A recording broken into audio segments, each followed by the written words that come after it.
नाज़रीन, कराची में 2 महीना अॻु क़त्ल थी वियल नवदेरो जे ॻोठ भरचूंड वासी नौजवान अयाज़ लाशारी जे खून सां इंसाफ़ न थियो आहे।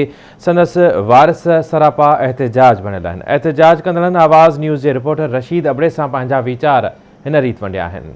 जे मथों टार्चर कयो थो वञे त केस तां हथ खणो, ॿी सूरत में जे केस तां हथ न खणंदा त अव्हांखे नुक़सान रसाईंदासीं, अव्हांजा ॿिया माण्हू बि मारींदासीं। जीअं त पुलिस जो असां सां भरपूर सहकार आहे ऐं उन भरपूर कार्रवायूं कयूं ऐं कार्रवायुनि करण जे बावजूदि कातिल गिरफ़्तार न थी सघिया आहिनि, मुजरिम गिरफ़्तार न थी सघिया आहिनि।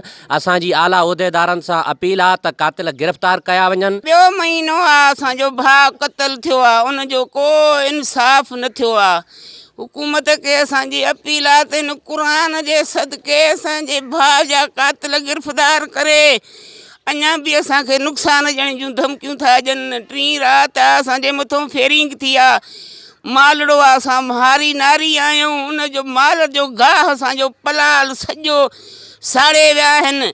असां सां ज़ुल्म आहे, नाहक आहिनि। लतीफ़ नारे जो असांखे शहज़ोर नारे जो ताज नारे जो असांखे धमकियूं ॾेई रहिया आहिनि। तव्हां त असांजो मामू ॾेई कराची वापारु कंदो हो, तंहिंखे चवां माल जो वापारी हो। उते अब्दुल्ला ॻोठ में लतीफ़ नारे जे उनखे क़त्ल कयो आहे पंहिंजे साथियुनि सां गॾिजी। असांजी उते FIR थियल आहे, तंहिंखे चवां 2 महीना अॻु तंहिंखे चवां क़त्ल कयो आहे। उनजे बावजूदि तंहिंखे कची बेल मिली आहे। तंहिंखे चवां 3 राति असां तंहिंखे चवां माना दरनि खे गोलियूं हयूं अथई, बायूं ॾिनियूं अथई असांजे घरनि खे। असां ते मुसलसिल प्रेशर रखे थो, धमकियूं थो ॾिए। तंहिंखे चवां त केस तो हथ खणो न त मारींदोसांव। असांखे इंसाफ़ खपे, इंसाफ़ खपे।